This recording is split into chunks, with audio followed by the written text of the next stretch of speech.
reflexology.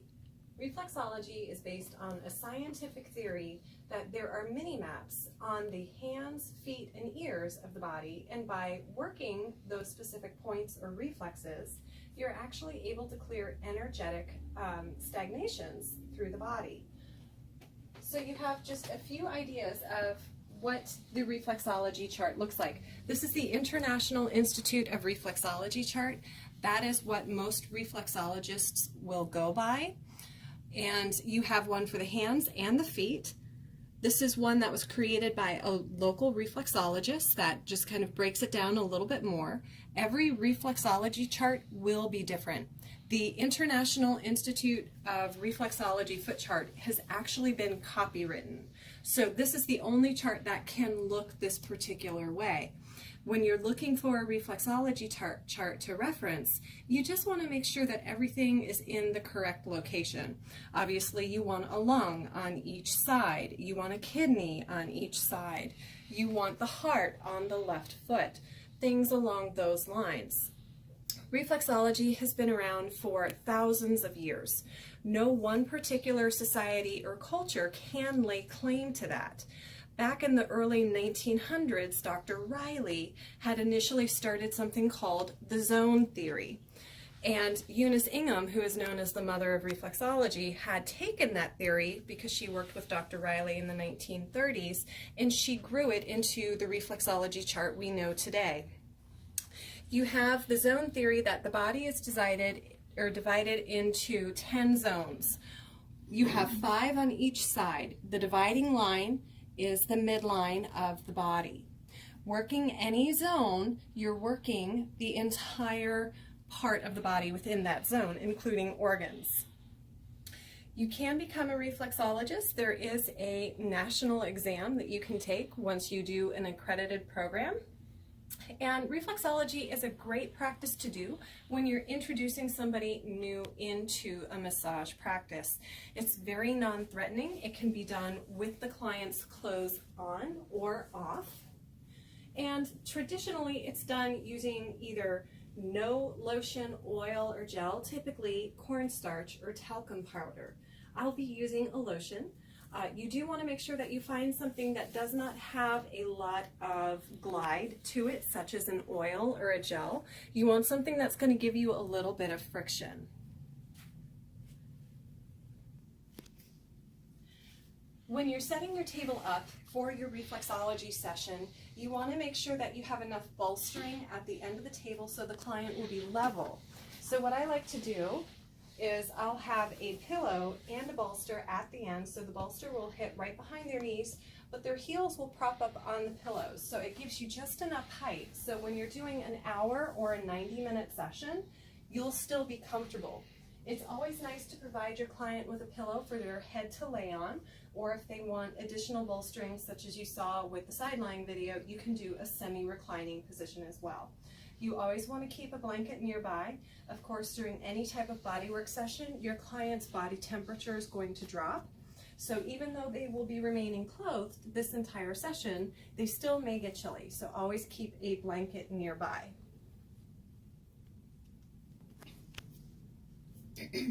So before you start your reflexology session, even though it is more open to people with different types of medical conditions than traditional massage, you do need to find out a few bits of information.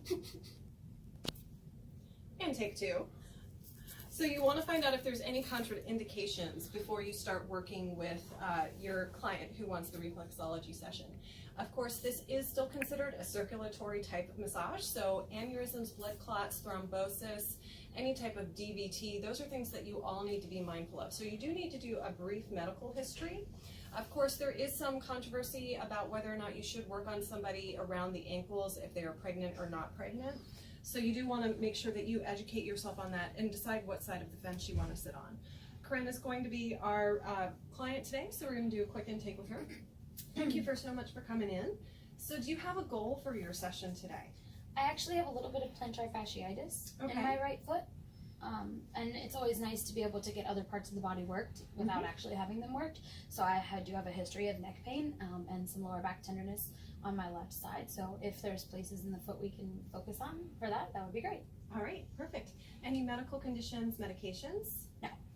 Of course, if your client is taking any type of medication, such as a muscle relaxer or any heavy narcotic, you want to make sure that you don't do the session with them. And of course, if they are intoxicated, that is also a contraindication. So if you've had somebody who's been drinking, now is not the time to give them a reflexology session.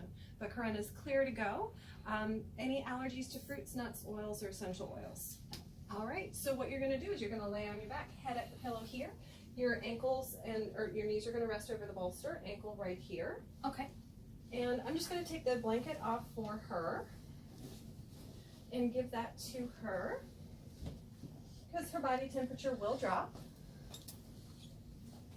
You want to make sure you undrape from the knees down.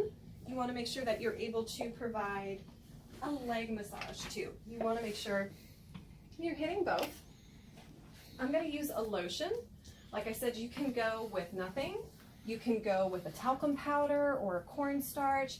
People will even use castor oil, grapeseed oils. You want to be careful with anything like that, or sesame oil. But I'm just warming up, effleuraging the legs, the feet. It's always nice to say hello to the feet. You want to make sure that when you're setting up your table, your arms can be at a 90-degree angle. That way you're not working up here and you're not working down here. So nice comfortable angle. I'm going to do Sandy's 4-arch thumb slide. Nice way to say hello to the feet.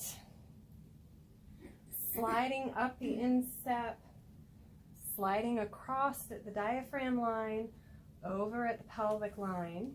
You do a quick pivot, slide up the spinal reflex. So you're hitting two of the few landmark lines of the foot, the pelvic line and the diaphragm. That's pretty much just where we know where we are. So if you think of the human body,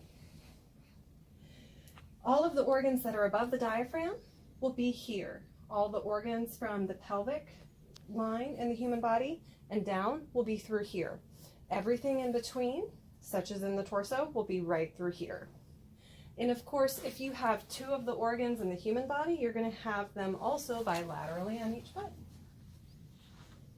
You can do just nice finger slides. This is a great way to just kind of start your palpation. Reflexology is a lot of palpation. You have to know not only where you are, but what you're feeling. You want to make sure you're using enough pressure that this does not come off as tickly, but you're still able to feel the texture changes and the density changes.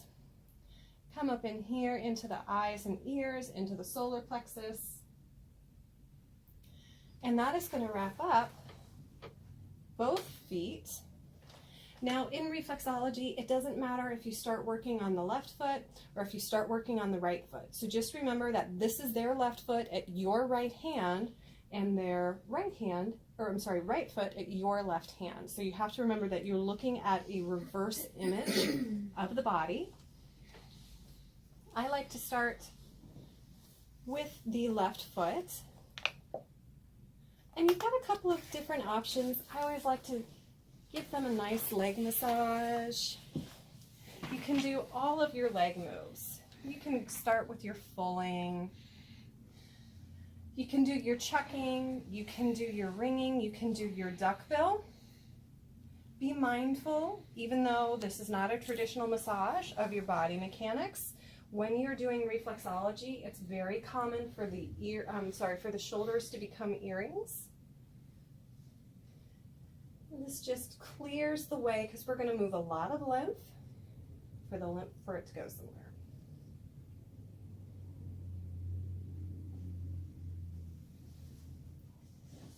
So you can start with some dessert moves. Dessert moves are just moves that feel really good. So you can do shaking. You want to hear that slapping.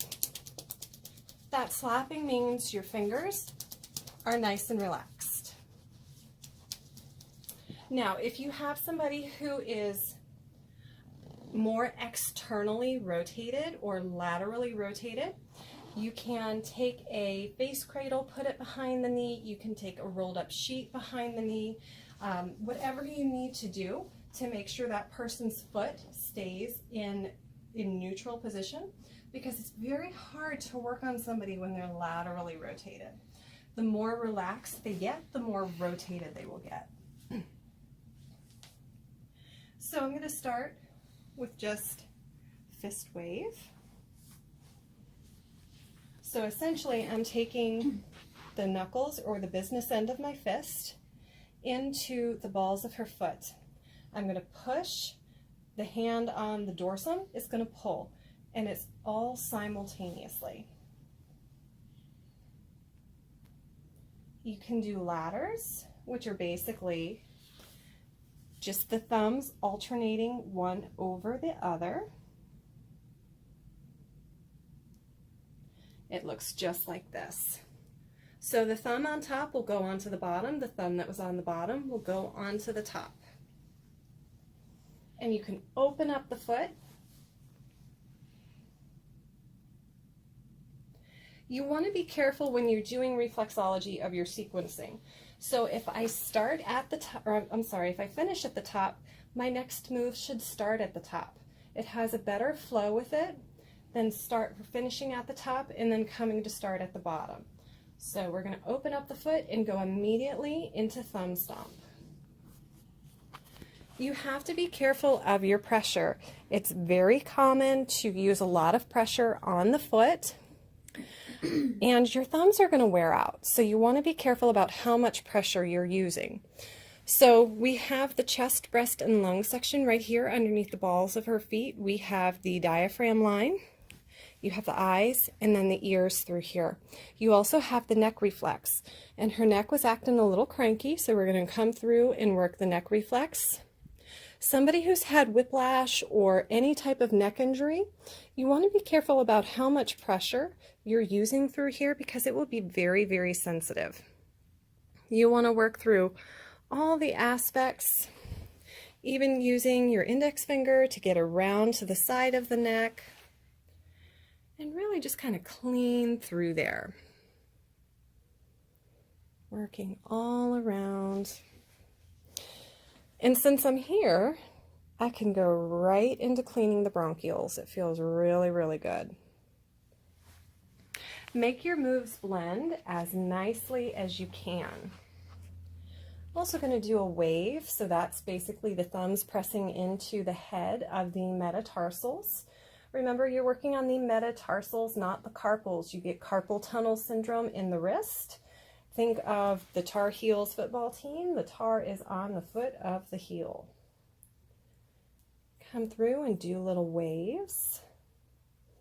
Again, this isolates the metatarsals and the phalanges. It feels fantastic as well. And since I'm working through here, my next move is going to be exactly where I'm working. So I'm going to bend the toe back and do small little circles right around the head of the toe. That's lovely. It feels fantastic. Just all the way around.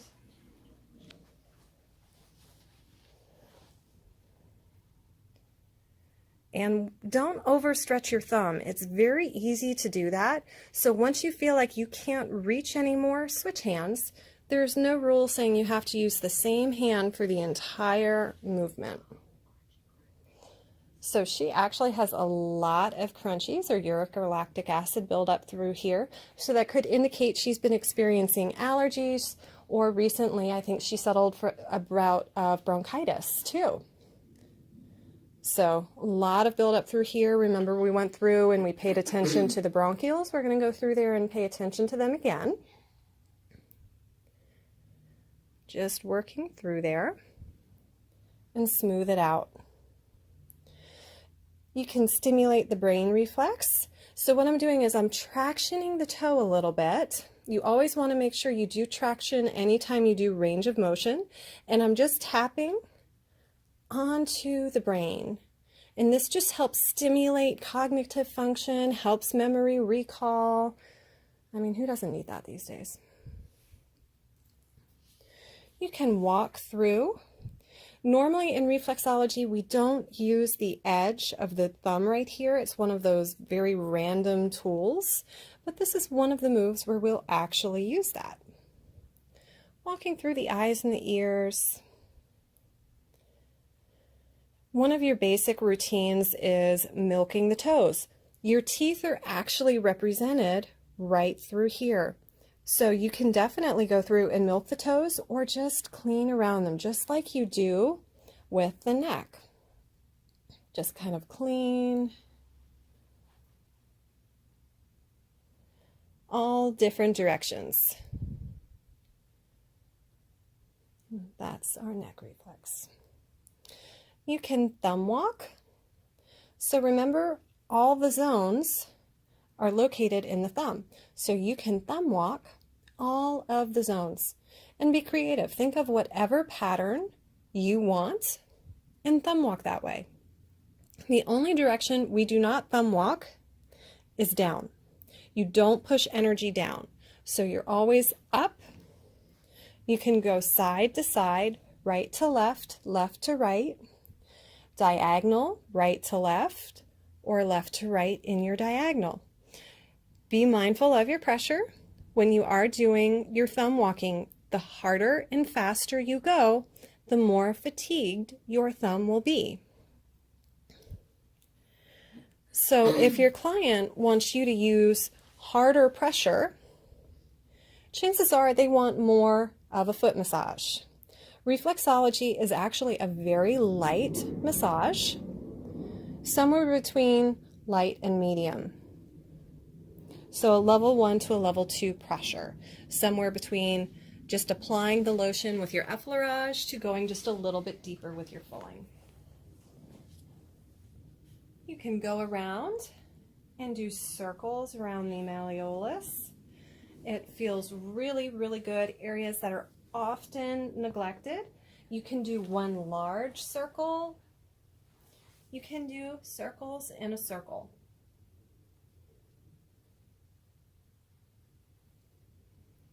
A lot of the movements that you do in reflexology will be thumb walking based.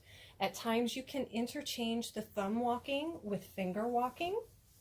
So I'm going to use the business end of my fist to position her foot in a way I have access to it. So we have the pelvic groove here. And I'm just going to do a little bit of thumb walking along the pelvic groove.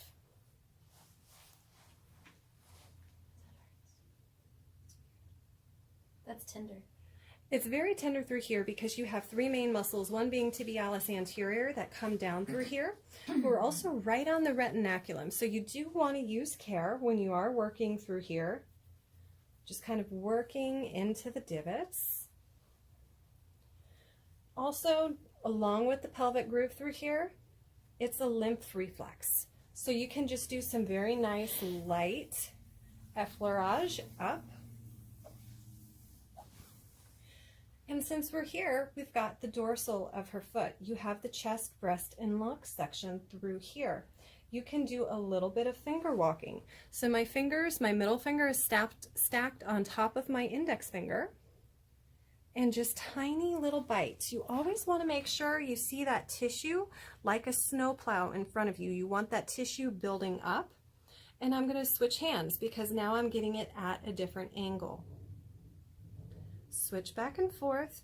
The more often that you switch your hands, keep in mind, don't make it awkward, the less your hands will fatigue. So just working through that chest, breast, and lung section. And you can smooth it out. If you want, you can do snowplow. Thumbs are just planted against the balls of the foot. And just the tiniest little crunches. Think of Pac-Man, pushing those tissues in the front.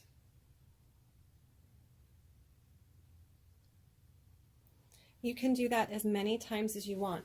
Depending on the duration of your session, it could be anywhere from 30 minutes to 60 minutes to 90 minutes. The longer the session, don't be afraid to repeat moves. Or if you get a comment, much like Corinne said earlier, that feels good, do it again. You have no tip moves and you have bigger tip moves. So we can come through here. You might recognize these as your bicycles. Keep your fingers nice and relaxed. The more force and rigidity you have in your hands, the more fatigued they're going to be. Nice and relaxed. Go in as many different directions as you like.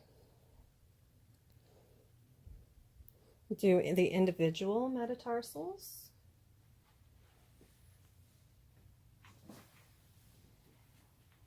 And sweeping up the foot. You can also just do what I call plucking petals. Just a nice finishing move.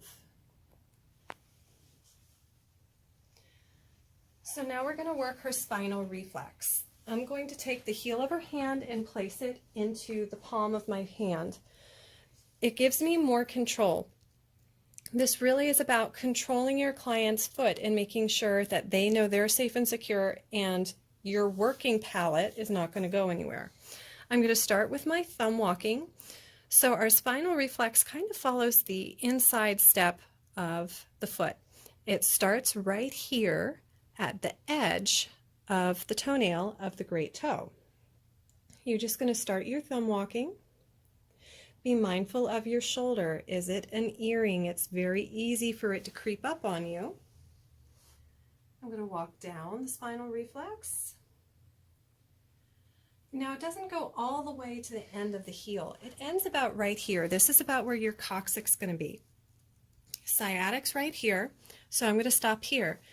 The working hand that just went down the spinal reflex is now going to take control of her foot. My holding hand is now going to become my working hand.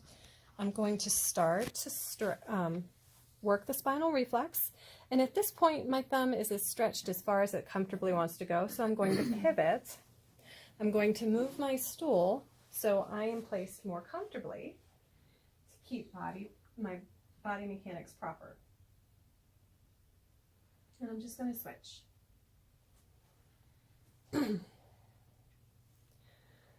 Be careful you're not a Speedy Gonzales. It's very common for you to want to go really quick, but the faster you go, the more you'll miss. So right when we get to about the pelvic and hip line, we've got that triangle right through here. I felt what's called a puffy or a chubby area, and that just typically means that there's something going on in the low back. So you want to be careful, but I'm going to come back and pay attention to this area. I'm just going to give it just a tiny little, what I like to call rub-a-dub-dub.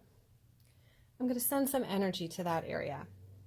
It's very possible for you to overwork a reflex, so you want to give it a little bit of love and then come back to it. See how it feels. Also, is it tender to the client? Corinne, how does that feel for you? Is that tender at all? Mm-hmm. Okay. If it's tender, you may need to adjust your pressure.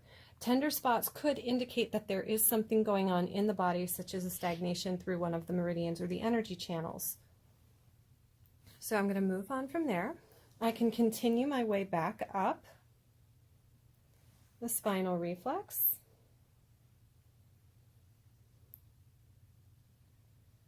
And since I'm working the edges of the foot, I'm going to come to the opposite side and work through the arm and shoulder area.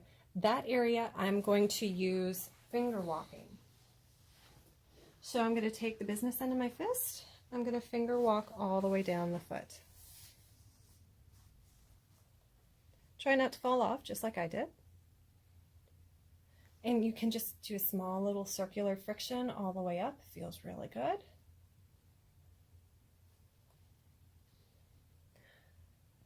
And finger walking down. I'm going to pinch friction up and walk down again. So our arm and shoulder reflex are on the lateral edge right through here. So if your client has shoulder pain, so Corinne has a separated AC or had a separated AC on her left side, I can take the drape because it's a little slippery with the lotion, and I can just kind of grab a hold of that shoulder location and just hang on to it, just like we did with the lower back reflex. We can go through and work that. Just saying hello, working the reflex, and then you can move on. So I'm going to continue further down the foot. So I'm going to do ladders. So we paid attention to the chest, breast, and lung section on the dorsal, worked through the pelvic groove. Now we're going to pay attention to what's between the diaphragm guideline and also the pelvic guideline.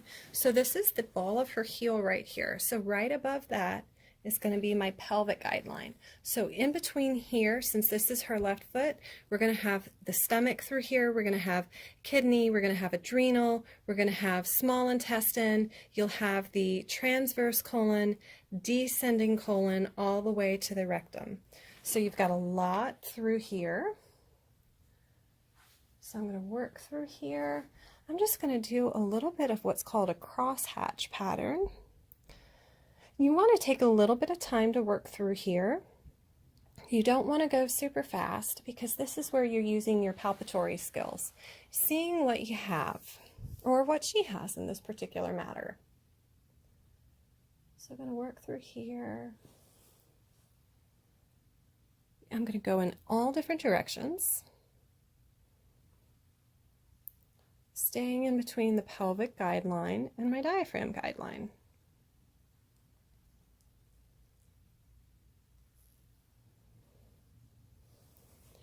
So, and also remember, we have zone 1, we have zone 2, we have zone 3 through here, we have zone 4, and we have zone 5. You can also determine where you are and what reflex you are on, depending on what reflex zone you're in. So typically stomach runs from about 1 to zone 4. So I'm going to go at a diagonal. Work through here. Just real quick, a little bit faster than what I would normally go through. She has plantar fasciitis on the opposite side, so I want to kind of make sure I can get through that. Reflexology is good for a lot of things. If your client has headaches, sinus congestion, all of those things can be worked with reflexology. I'm going to do heel stomp into right through the sciatic area. You can do your potato peelers or carrot peelers, whatever you want to call it, around the heel. Also, we have the reproductives. We have, in this case, since we're working on a lady, we have the uterus and ovaries on either side. So we can take a moment and just do some finger walking. Just about 3 times.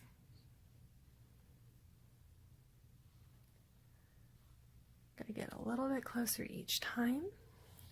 Of course, we have kidney 3 right here and bladder 60 on the outside. Now, there's a specific feel for the ovaries. It's kind of like a tiny little lima bean. And hers is about right here. Certain reflexes will have specific feels or feel a specific way.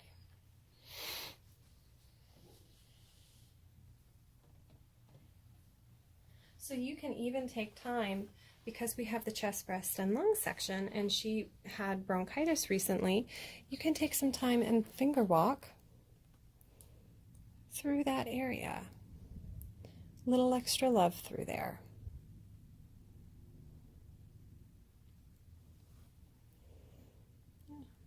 And of course, these zones correlate with the respiratory system, working through all 5 zones here. What's interesting is Dr. Riley, who originally came up with the zone theory, he used simple things such as rubber bands and clothespins on joints in the fingers to create an anesthetic effect. He was actually an ENT, ear, nose, and throat doctor, and he just happened to come across that using certain joints, specifically bony prominences, would create an anesthetic effect. So I'm going to work through there. And I'm going to do a dessert move to close out. Again, keep those fingers nice and loose. You can do under the ankle rotations.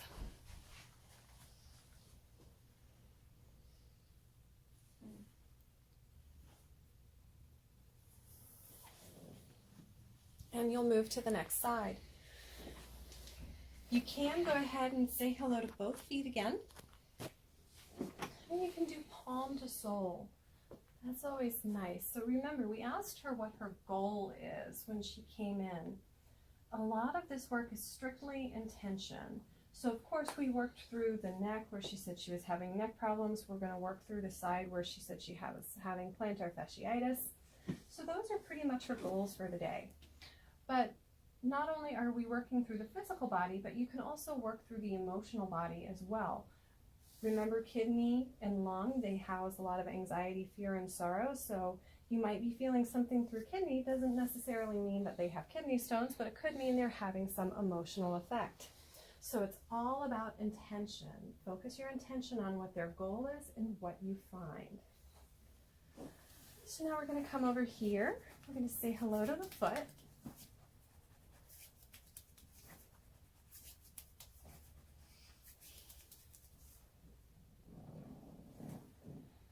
Just going to do a lot of similar work so she feels balanced.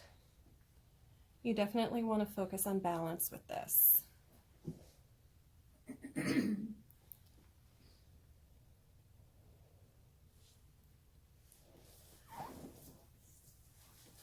Most clients, when they're coming in for a reflexology session, are very courteous, and they do come in with freshly clean feet. But if your client does come in and you need to clean their feet before the session starts, you can actually do that very easily with just some very nice essential oil scented witch hazel, and kind of make it a nice little process. You can get some hot towels for the feet, put some peppermint on them, clean them, and it's just a nice little thing that you can do to prepare for your session. So we're going to clean the bronchioles.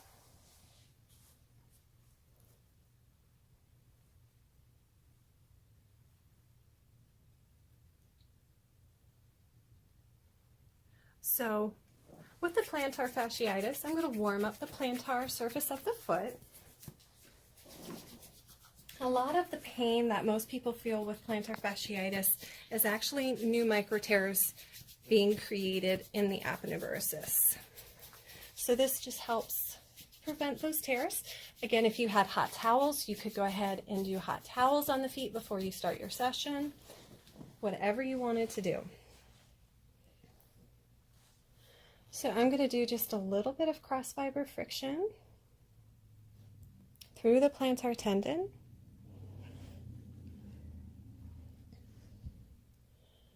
How's the pain through here, Corinne?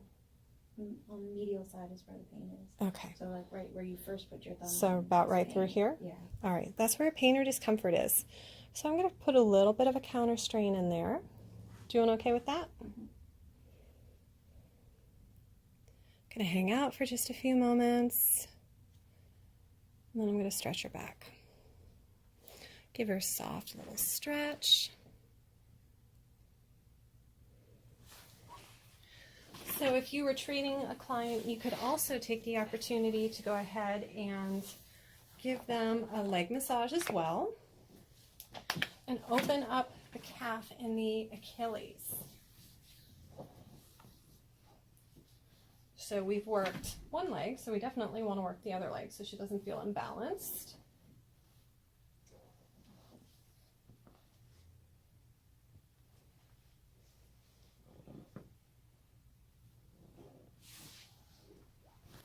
So if your client comes in and they're complaining about plantar fasciitis, I would definitely recommend more of a therapeutic massage versus a reflexology session, because there's so much more that goes into it.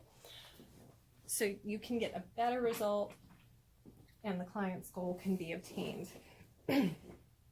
So we're going to come back because she had said she had neck problems. We're going to revisit this in a moment, but we're going to work through her neck again, just really quickly.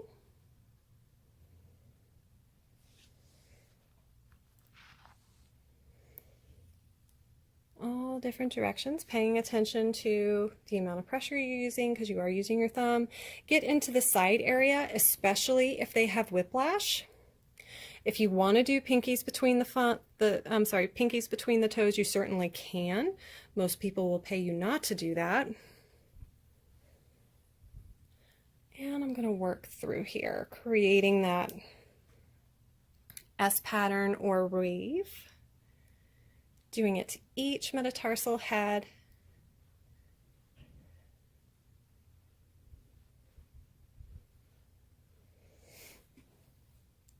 Now, say you do find an area of congestion through the kidney.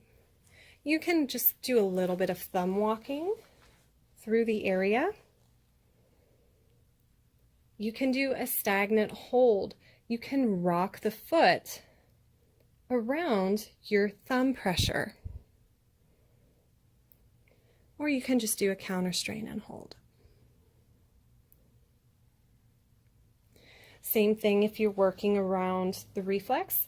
Again, right through here, we have that hip and pelvic area, a little bit of stagnation there. So I'm just going to kind of rock her foot around it, treat that particular area. How are you doing, Corinne? Is that tender at all? It is tender. Okay. And the kidney reflex was tender on the other side and this side. Time for some water. Yes. So this is considered a circulatory massage. Your client may experience a more frequent need to urinate or use the bathroom. That is totally normal. Make sure they are prepared for that. Massaging the feet is massaging the entire body, so make sure that they understand that. I'm tired. Most people will experience extreme tiredness as well. During the reflexology During session? the reflexology session. I fell asleep during the first foot. I never sleep during massage. Most people find it incredibly relaxing. Their feet aren't touched in this particular manner, so it feels really good when somebody takes the time and spends 30 plus minutes on someone's feet.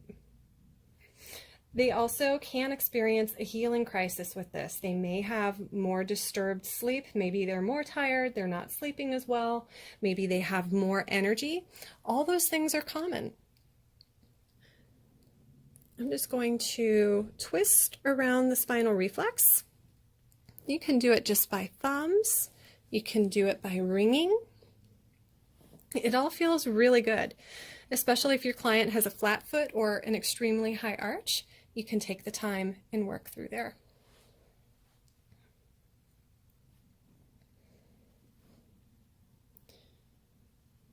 So you do also want to be aware of what is a congestion in the zone and what's muscular, or what is a bone spur. A lot of people will get bone spurs on their heel. Please don't push into them.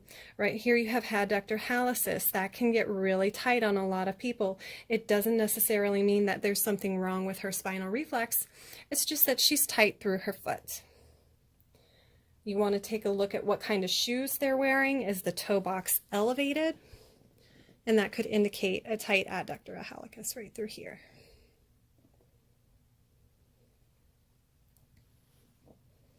You can also ring the bottom of the foot versus ladders.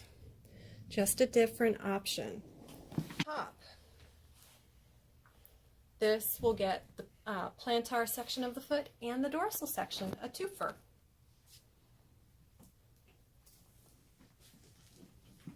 While you're up, you can also fan the metatarsals. It can be tender. Are you doing okay? The fan was fine. It's that. I'm not coming sure. up.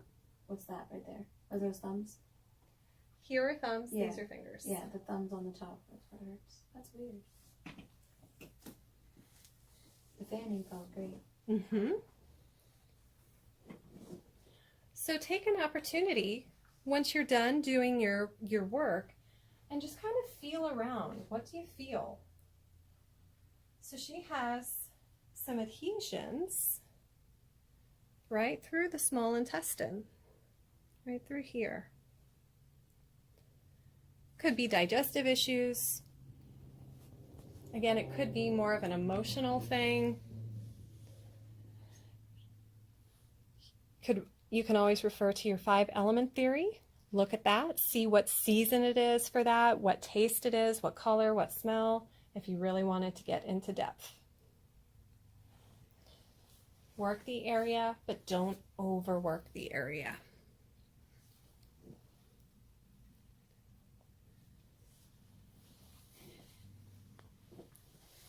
And before you finish, you can always finish the way you start. Palm to sole, rock and hold, pushing into them. Sandy's 4-arch thumb slide, everyone's favorite. When you're not sure what to do, do this, or ladders. Don't get so focused on a move, just kind of let the session happen.